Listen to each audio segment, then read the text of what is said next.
E aí, Beto? Tudo bem? Fala, Boa Dani, tudo noite. bem? Tudo bom?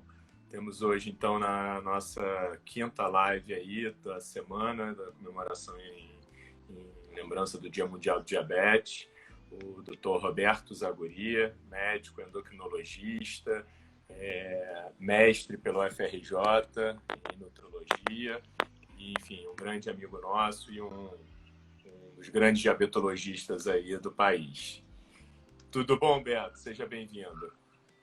Dani, obrigado aí pela apresentação calorosa vindo de você. Eu tomo como um elogio sincero porque eu sei o quanto que você é competente, o quanto que você só elogia quando você de verdade sente. Obrigado pelo elogio. Legal. O pessoal tá entrando aí, a Andréia tá te mandando um alô aí, doutor Roberto, que bom vê-lo.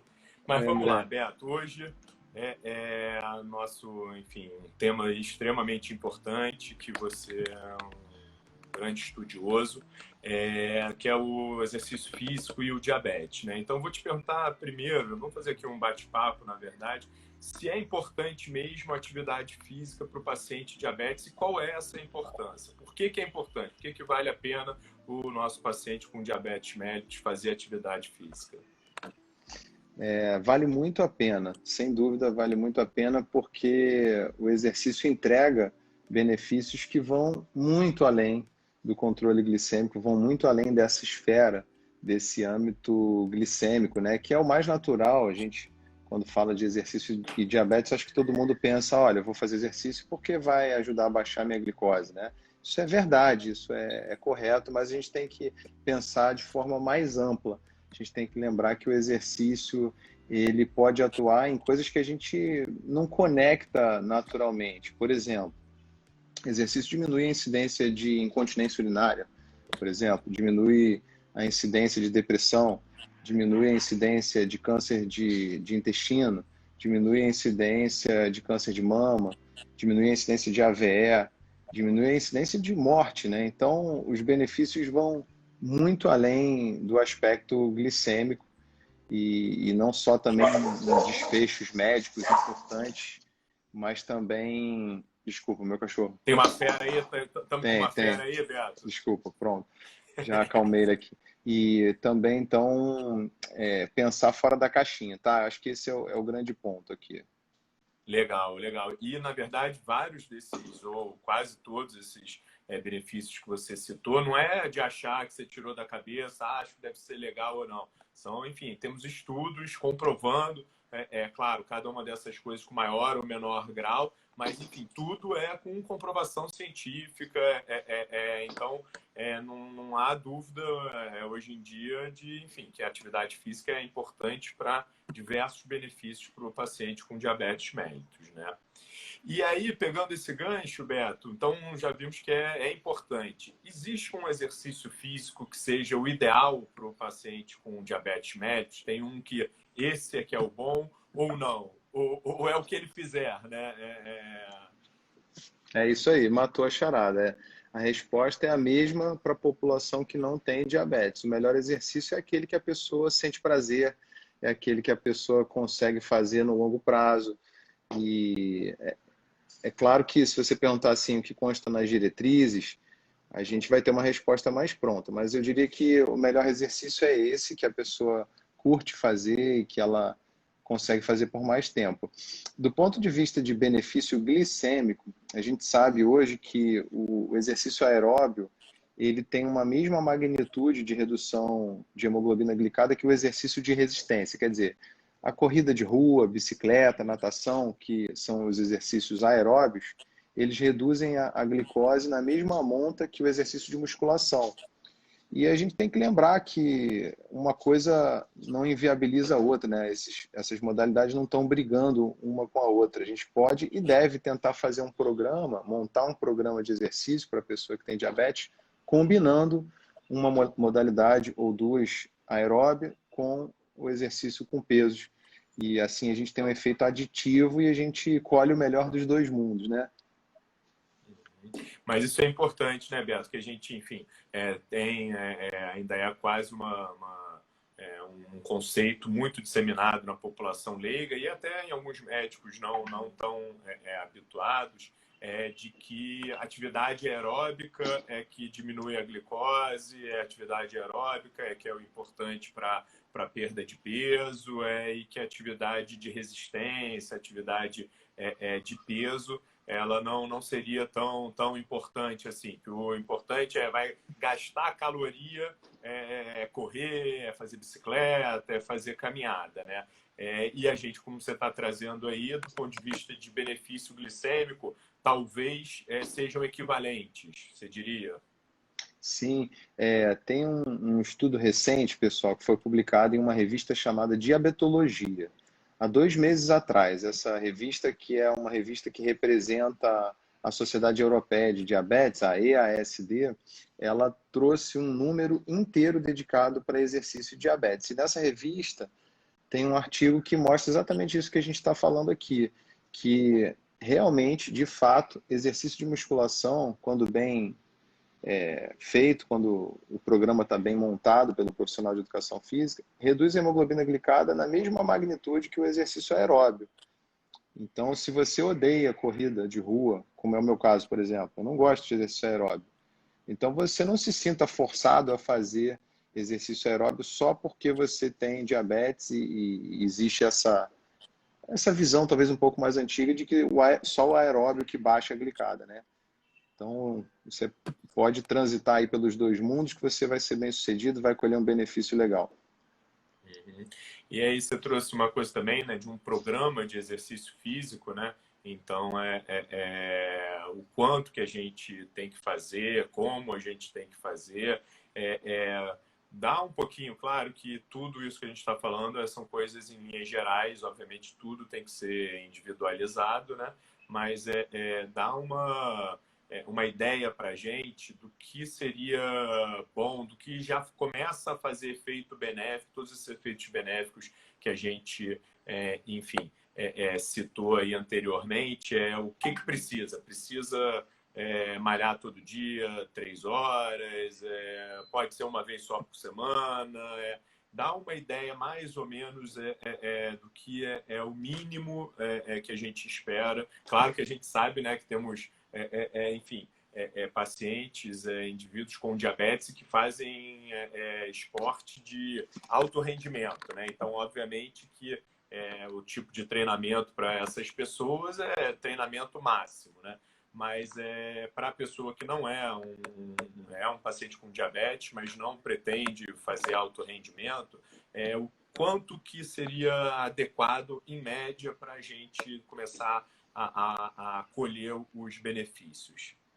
Vou já responder, deixa eu só, já que você falou dos nossos atletas que têm diabetes tipo 1 e que nos enchem de orgulho e motivação, está aqui com a gente o Alexandre Paiva, que foi um dos primeiros vencedores. Ele venceu no ano passado o Prêmio Atleta SBD, foi a primeira edição no ano passado, a gente dividiu em algumas categorias, ele ganhou em uma das categorias na faixa etária dele, ele é um ultramaratonista que tem diabetes tipo 1 e é um super exemplo, a história de vida do cara é um negócio incrível.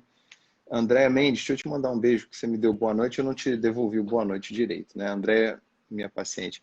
Bom, então respondendo aí, Dani, nas Só deixa eu só diretrizes... dar, então, já que você puxou, o Alexandre dá os parabéns aqui, então, para o Alexandre, né? E realmente, como puxa, às vezes, enfim, quem não tem diabetes ou quem não tem nenhuma outra patologia e diz, não, eu não consigo fazer atividade física, eu não tenho tempo, eu não sei o quê. Então, tem diabetes tipo 1 e é ultramaratonista. Então, é exatamente exemplo de que enfim, basta querer que se dedicar, obviamente, que vai alcançar, né? Mas voltando, então, mais ou menos frequência, intensidade e duração da atividade física. Certo. Nas nossas diretrizes da SBD, e isso está em linha com as diretrizes da ADA, Associação Americana de Diabetes, e que está em linha, por sua vez, com as recomendações do Colégio Americano de Medicina Esportiva, a gente recomenda que as pessoas que têm diabetes façam pelo menos 150 minutos por semana de exercício aeróbio de moderada intensidade. O que é o exercício aeróbio, como a gente acabou de citar aqui? São os exercícios como corrida de rua, caminhada, bicicleta, natação. Então, pelo menos 150 minutos em moderada intensidade. Ou, se a pessoa pratica em alta intensidade, 75 minutos por semana, no mínimo. E isso associado a pelo menos 2 ou 3 sessões de musculação na semana. Tá? Então, você observa que as diretrizes já recomendam um programa combinado de exercício aeróbio e de resistência. A gente tem uma minutagem mínima semanal e a gente tem essa minutagem varia de acordo com a intensidade. É óbvio que o exercício, a gente usa muito, eu defendo muito essa ideia de que exercício é remédio. Exercise is medicine. E como tal, o exercício também apresenta uma curva dose e resposta. O que é isso?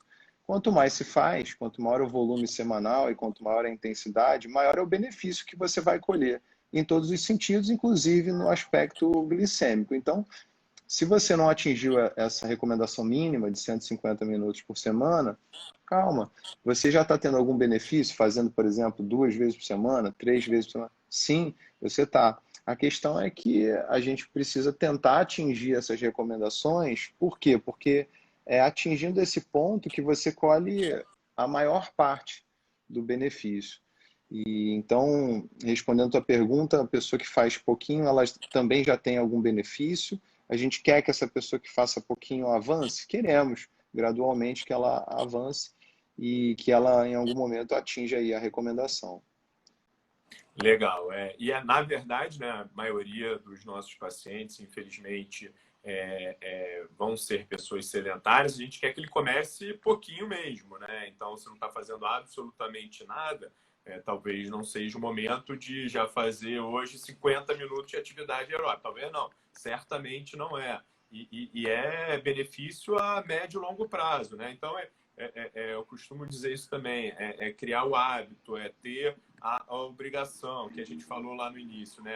É ótimo que tenha uma atividade física que você goste, que você se identifique, mas muitas vezes não vai ter, ou a que você tem, que você gosta é natação, mas só tem um horário, você não vai, enfim, conseguir direito fazer, mas tem que encarar como você acabou de dizer, é remédio. Então, às vezes, eu também não estou afim de tomar aquele remédio de manhã, mas vou lá e tomo. Aqui é a mesma coisa, pô, não estou muito afim, hoje não estava afim de fazer atividade física, mas tem que fazer como remédio. Então, tem que iniciar, né? O pontapé é inicial.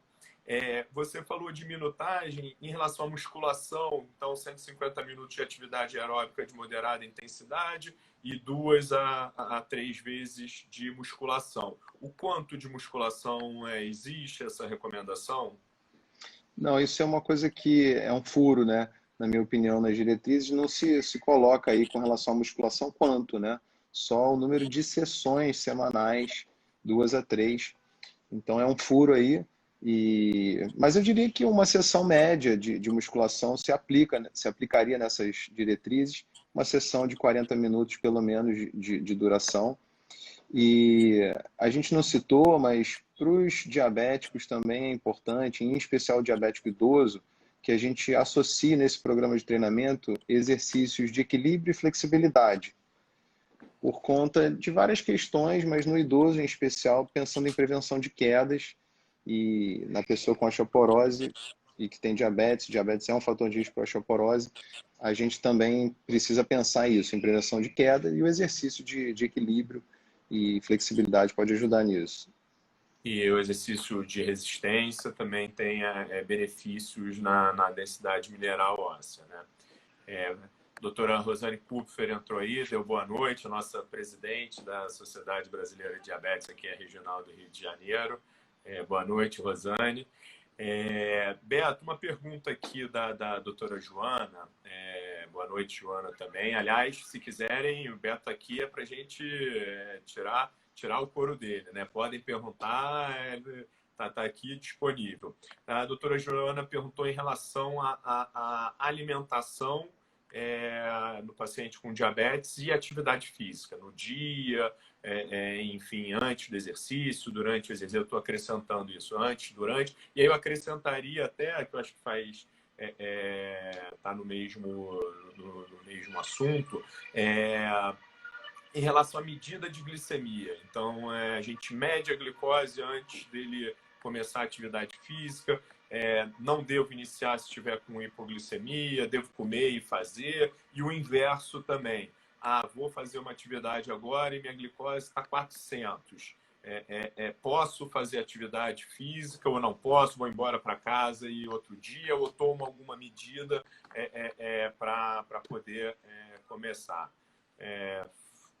Professor de Educação Física, Dr. Fábio Poente também, personal, professor de vários colégios aqui do Rio. Seja bem-vindo aí à nossa live. Então, isso, Beto, alimentação e níveis glicêmicos durante a atividade física. Certo. Então, vou tentar responder a tudo isso mais ou menos ao mesmo tempo, tá? Então, assim, um princípio básico é fazer testes, né? Você fazer exercício sem saber como está a sua glicemia é como carregar uma arma, um revólver cheio de bala e com uma venda nos olhos, né?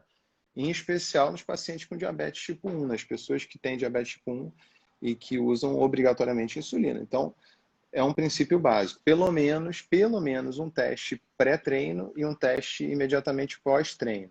Se o treino é um treino mais duradouro, uma sessão que vai durar mais de 45 minutos, a gente tem que fazer, idealmente, também um teste no intratreino, no meio do treino. E se esse treino é muito demorado, de 30 em 30 minutos, pelo menos. Tá? Acabou de sair aí, esse mês retrasado, uma diretriz só sobre Libre, sobre monitorização contínua da glicose e exercício, o uso do Libre durante exercício. Eles recomendam lá que você faça um scan, uma medida no Libre, de 15 em 15 minutos no intratreino. É claro que com o Libre é muito mais fácil, né? Você fazer uma ponta de dedo quando você está correndo é super difícil. Então, mas vamos partir desse pressuposto, que você tem que ter um teste pré-treino, um teste pós-treino, no mínimo, e se a sessão dura mais de 45 minutos, um teste intratreino a cada 30 minutos. Se você usa Libre, um scan a cada 15 minutos ou a cada 30 minutos. O teste pré-treino, ele é um super termômetro, né? Ele é um valor assim, muito importante, porque a gente pode contraindicar o exercício, dependendo do valor. Então, nas pessoas que têm diabetes tipo 1, principalmente, quando a glicose pré-treino está acima de 270, a gente tem que, idealmente, fazer uma medida de cetona. A gente sabe hoje que tem o próprio aparelhinho do Libre faz a medida da cetona, e se a cetona estiver alta, a gente contraindica o exercício, porque a gente pode precipitar uma cetoacidose em caso de exercício mais intenso. Tá? Então, glicemia pré-treino maior que 270, com cetona positiva, o exercício está contraindicado. Se a cetona estiver negativa, a pessoa pode treinar, ela só precisa fazer uma dose suplementar de insulina ultra rápida e precisa atentar para a hidratação, porque a hiperglicemia, a gente tem que lembrar que ela causa poliúria. Ela vai facilitar muito a desidratação. O exercício desidrata a pessoa e a hiperglicemia também desidrata. Então, deu maior que 270, mas está com a cetona normal, negativa, pode treinar desde que você faça um shotzinho de ultra rápida e cuide bastante da hidratação. Certo, vamos para o outro extremo. Vamos ver no caso da pessoa ter uma hipoglicemia, né? Aí, no caso da hipoglicemia, a recomendação vai valer, eu vou estender a mesma recomendação do pré-treino, vai valer para o intratreino, tá? Então, uma glicemia menor que 70, que significa dizer que é uma hipoglicemia grau 1, a gente interrompe temporariamente o treinamento. A pessoa tem que interromper para quê? Para tratar aquela hipoglicemia. E depois de tratado o episódio, se a glicemia voltou ao normal, ela pode recomeçar. Se a glicemia está menor que 54, que é o que a gente chama de hipoglicemia grau 2, aí nesse caso, pelas diretrizes, a gente deve interromper a sessão de treinamento e não pode reintroduzir, porque o risco de hipoglicemia grave é muito maior nesse cenário, né? De um episódio mais sério, vamos dizer assim, de hipoglicemia. Tá? Então, acho que são números bons de ter. Abaixo de 70, é só tratar a hipoglicemia, para tudo, trata a hipoglicemia e vai treinar, volta para o treino. Deu menor que 54, em tese, você está se arriscando muito se você der continuidade, tá? No intratreino, o alvo glicêmico, que eu acho que é interessante, essa diretriz aí que eu citei, que acabou de ser publicada, ela propõe uma coisa bem interessante, que é o seguinte: o alvo intratreino é entre 126 e 180 de glicemia. Sendo que esse chão, esse 126, você pode levantar ele um pouquinho ou levantar ainda mais se você está diante de uma pessoa que tem muito risco de hipoglicemia. Então, por exemplo, vamos imaginar uma pessoa que vive tendo hipoglicemia, já teve hipoglicemia grave, ou tem problema renal, ou é muito velhinho. Então, em vez de ser de 126 a 180, você sobe para 140 a 180, ou até 165 a 180. Você pode ir subindo esse chão aí, que é o alvo. E quando você está perto do chão, no intratreino, independente do chão que você definiu, você vai consumir carboidrato. Se você está abaixo do chão, óbvio, né? Mas se você já está pertinho ali desse limite inferior que você definiu, você já pode consumir carboidrato. E aí a quantidade vai variar, né? De 10 a 40 gramas, isso é muito variável. Eu acho que vale a pena guardar um número, que é o seguinte: quanto é que a gente precisa de carboidrato, em média, tá? Em média, num exercício de moderada intensidade. Tanto a pessoa que tem diabetes quanto a que não tem diabetes. Isso não muda. É de meio a 1 grama de carboidrato por minuto de treino. Então, esse número é bom de gravar, porque você pega o tempo de treino e divide por 2, você vai saber quantos carboidratos você precisa. Ou o próprio tempo de treino. Vai fazer 60 minutos, 60 gramas de carboidrato. Vai fazer 60 minutos, de 30 gramas de carboidrato a 60, entendeu? Uhum. Essa resposta é muito comprida, né? Muito complexa. Não sei se a gente deve ir à frente ou vamos ver mais perguntas aqui. Vamos ver. A Rosane botou uma coisa interessante, que é bem prático. Se a aplicação de insulina para o paciente com diabetes faz realmente diferença o sítio a depender da atividade física, ou seja, pedalei, corri, eu fiz muita musculação da perna, não devo aplicar na perna, isso faz diferença, não faz, enfim. Como é que você vê isso? Faz. Isso faz diferença e é claro que cada paciente, cada pessoa vai se conhecer e vai entender, mas é um princípio que a gente precisa seguir. Se você vai malhar perna, não aplica insulina na perna. Se você vai malhar glúteo, não aplica insulina no glúteo. Se você vai malhar bíceps, não aplica insulina no tríceps, né? Se você vai malhar tríceps, idem, não aplica no tríceps. Por quê? Porque com o exercício você aumenta o fluxo sanguíneo para aquela região que você está malhando, que você está treinando, e com isso você aumenta a absorção da insulina ao longo do treino, que é o contrário do que acontece na pessoa que não tem diabetes. A pessoa que tem diabetes, ao longo do treino, a insulina não vai subindo na corrente sanguínea, é o contrário, a insulina vai caindo. Então, é por isso que você não deve aplicar no sítio que você vai exercitar. Aí, aproveitando o gancho, Dani, um bizu aqui, eu sempre falo isso, eu acho isso muito importante, é difícil de fazer, eu me coloco na pele de quem tem diabetes. Eu vi aí o Emerson Bizan entrou aqui também, que é um dos outros vencedores do Prêmio Atleta SBD do ano passado. Me coloco na pele desses caras e a recomendação teórica é a seguinte: aplicou insulina ultra rápida pré-treino, antes do início da sessão de treinamento, o ideal é você esperar passar o pico de ação da insulina para começar a treinar. Então, como a gente está falando aqui quase sempre de pessoas que usam insulina ultra rápida, você tem que esperar pelo menos 1 hora para começar a treinar. Aplicou, espera 1 hora para sair do pico e aí começa a treinar, porque aí, com isso você vai imitar a fisiologia da pessoa que não tem diabetes. Enquanto você está treinando, a insulina está caindo na corrente sanguínea. Isso te protege de hipoglicemia. Mas imagina, Dani, eu te chamo agora, bora Difícil. sair para correr. Não, tem que Vou passar. esperar. Não, tem que esperar 1 hora para que eu apliquei a insulina. Sim. É A logística complicado. fica bem difícil, né? E a gente tem que, né, cada vez mais, na verdade, facilitar, né, as coisas. Claro, tem que fazer bem feito, tem que fazer de forma adequada, mas também se você começa a botar muitas barreiras, tem pessoas, enfim, que são os ultramaratonistas, o cara enfrenta qualquer barreira. Mas isso não é o comum da maior parte da população. Então, a gente também tem que, enfim, ter algum grau de facilidade da logística, né? E aí, passando por isso também, atividade física e às vezes, enfim, até mesmo no serviço público, às vezes a pessoa manifesta a intenção, não, tenho diabetes, às vezes diabetes tipo 2 ou tipo 1, quero fazer atividade física. E aí o médico, às vezes, muito receoso, não, tem que fazer cintilografia, tem que fazer, senão não pode começar nada. Como é que você vê isso de avaliação de exames pré? Claro que é super individual, enfim, isso não serve para todo mundo, mas como é que são as diretrizes em relação à avaliação cardiovascular pré-início de atividade física no paciente com diabetes?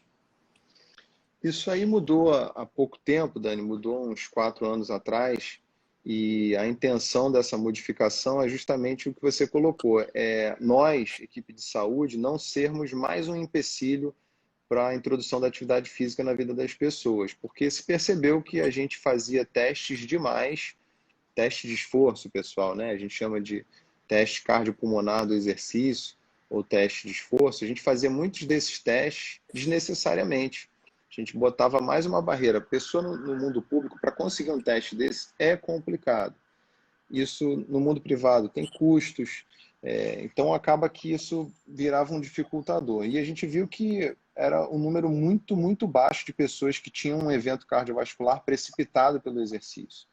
Isso a gente vê rarissimamente, né? Eu que trabalho, por exemplo, num serviço de medicina física e de reabilitação, e a gente só trabalha com pessoas muito doentes, quase, tirando os atletas, com pessoas muito doentes. A gente, em 3 anos lá já de funcionamento, a gente teve um evento lá, né? Então, é raro. Então, a ideia é a seguinte, vou tentar simplificar, essa resposta é complexa também, mas a ideia é a seguinte, você tem que ver, primeiro, qual é o nível de treinamento inicial da pessoa. Uma coisa é você liberar para o exercício alguém que nunca fez nada. É diferente de você liberar alguém que já te fala, olha, Zaguri, eu quero fazer exercício, mas eu já faço, eu quero aumentar um pouco a intensidade, quero aumentar um pouco a quantidade que eu faço, mas eu já venho fazendo 3 vezes por semana e tal. É diferente. Então, você avalia aonde que a pessoa está hoje, o que ela já faz e aonde que ela quer chegar. Uma coisa é a pessoa que quer partir do zero e passar a fazer caminhada 3 vezes por semana. Outra coisa é a pessoa que nunca fez nada e que deseja se tornar um corredor de provas de 15K, de 21K. Então, aonde ela quer chegar também é importante. Outra coisa que a gente tem que valorizar, perguntar para as pessoas, ensinar as pessoas a olhar para isso, são sintomas que são precipitados pelo exercício. A gente tem que valorizar isso mais ainda na pessoa que tem diabetes. Então, se a pessoa, por exemplo, sente falta de ar quando começa a fazer exercício, se ela sente dor no peito quando ela começa a fazer exercício, se ela sente formigamento no queixo quando ela começa a fazer exercício, ou se ela tem um cansaço que é desproporcional àquilo que ela fez de atividade física, isso tudo a gente precisa, nesse cenário, interromper o exercício, interromper e pedir o teste para liberar só depois de um teste bem feito. Então, acho que são princípios básicos aqui que podem nortear isso. Se a pessoa é totalmente sedentária, isso aí provavelmente é uma pessoa que é possível que precise de teste. Se a pessoa deseja alta intensidade, também. E se a pessoa tem sintomas precipitados pelo exercício. Uhum, tá. É ótimo essa mudança de paradigma justamente para, enfim, facilitar, né? Registrar aqui SBD Bahia entrou, muito legal. Enfim, sejam bem-vindos, todos nós aí unidos para tentar melhorar nossos conhecimentos e melhorar, no fim, o tratamento para os nossos pacientes, né? Beto, estamos aqui chegando quase no fim, mas queria ainda, enfim, teríamos 1000 perguntas ainda a serem feitas, né? Mas uma coisa super importante, o cuidado com os pés no paciente com diabetes, e atividade física pode ser um desencadeador de lesão nos pés, né? Então, qual a recomendação? Claro que isso vai variar, obviamente, do tipo de atividade física que ele vai fazer. Corrida é uma coisa, natação é outra, óbvio, mas mais ou menos em linhas gerais o que você tem aí para falar para a gente? Bom, em linhas gerais, a gente tem que... Toda pessoa que tem diabetes precisa de um calçado apropriado para fazer atividade física. Não pode ser um tênis que não tem amortecimento mínimo. Não precisa ser aquele tênis de R$ 1.000, não, não é isso. Mas pode ser um tênis qualquer. E a pessoa tem que tomar cuidado na hora de calçar o seu sapato, colocar a mão lá dentro para ver se tem alguma daquelas pedrinhas, uma poeirinha que vai passar ali durante o exercício inteiro machucando o pé e às vezes a pessoa não sente. A meia não pode ter uma costura sobrando, tem que ser uma meia sem costura. Outra coisa importante, no paciente que tem perda da sensibilidade protetora dos pés, no caso aí da galera que não é médico, que está com a gente aqui, quem deixou de sentir, perdeu a sensibilidade dos pés, essa turma, o ideal é que não faça exercícios com impacto repetitivo nas extremidades inferiores do corpo. Então, por exemplo, a corrida de rua não é uma boa coisa para essa galera. Eles podem fazer, por exemplo, a braquiergometria, que é aquela bicicleta de membros superiores, exercícios submersos, como natação, hidroginástica, exercícios de musculação para membros superiores e aqueles para membros inferiores sem impacto nos pés. E uma última coisa importante para essa turma que tem neuropatia do diabetes é que muitos deles têm isquemia silenciosa, né? Isso é um fator de risco para arritmia cardíaca durante o exercício, né? Então, tem que tomar cuidado com essa galera e a gente tem que fechar, né, Dani? Tô vendo que o horário deu, né? Não mas pode continuar. Pode? Então vou falar mais um pouquinho. Então, quem tem taquicardia de repouso, por exemplo, ou quem tem essa sensação de desconforto muito desproporcional ao nível de esforço que foi exigido, que foi demandado no exercício, esse pessoal precisa fazer uma avaliação cardiológica antes de fazer exercício. E a gente tem que lembrar que, às vezes, a pessoa que tem neuropatia diabética tem um déficit sudomotor. Quer dizer, não consegue controlar a sudorese de acordo com a temperatura ambiente. E isso precipita a desidratação. Então, a gente deve ensinar a pessoa que tem neuropatia a beber água ativamente, não esperar a sensação de sede para se hidratar durante a sessão de treinamento. E eles podem ter hipotensão postural também durante o exercício, quer dizer, ficar tonto, com aquela sensação de que vai desmaiar. E, então, uma dica simples é essa, é beber água ativamente. E você me lembrou agora, Beto, nisso que a gente está falando, que mudou o paradigma, né, para o pessoal médico, que então a gente está pedindo menos exames complementares para liberar os pacientes, partindo daqueles princípios, desde que você exerça bem exercido a função médica, né? Então é isso que você falou, você vai examinar o paciente, não, tá taquicardia em repouso, é óbvio que não dá para liberar sem uma mínima avaliação. Você tem hipotensão postural, você conversou direito com o paciente, com calma, sentiu que não, ele sobe escada e fica super com falta de ar. Óbvio que esse paciente tem que ter uma avaliação, tem diabetes, tem um fator de risco cardiovascular e está te dizendo que, enfim, tem claudicação intermitente, então ele tem arteriopatia nas pernas, pode muito bem ter coronariopatia também. Então, menos exames desde que você faça toda essa avaliação clínica, que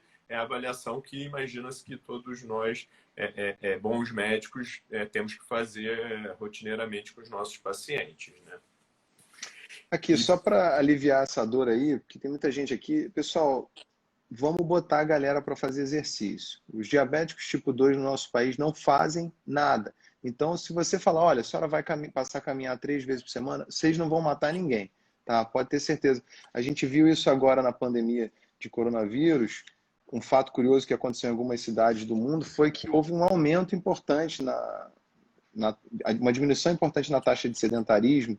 Curiosamente, as pessoas, não sei se sobrou tempo para as pessoas e elas resolveram passar a fazer exercício dentro de casa e, da mesma forma, diminuiu a ocorrência de eventos cardiovasculares nesses cenários aí, nessas cidades onde aconteceu isso. Não passou a ter mais eventos súbitos cardiovasculares precipitados pelo exercício.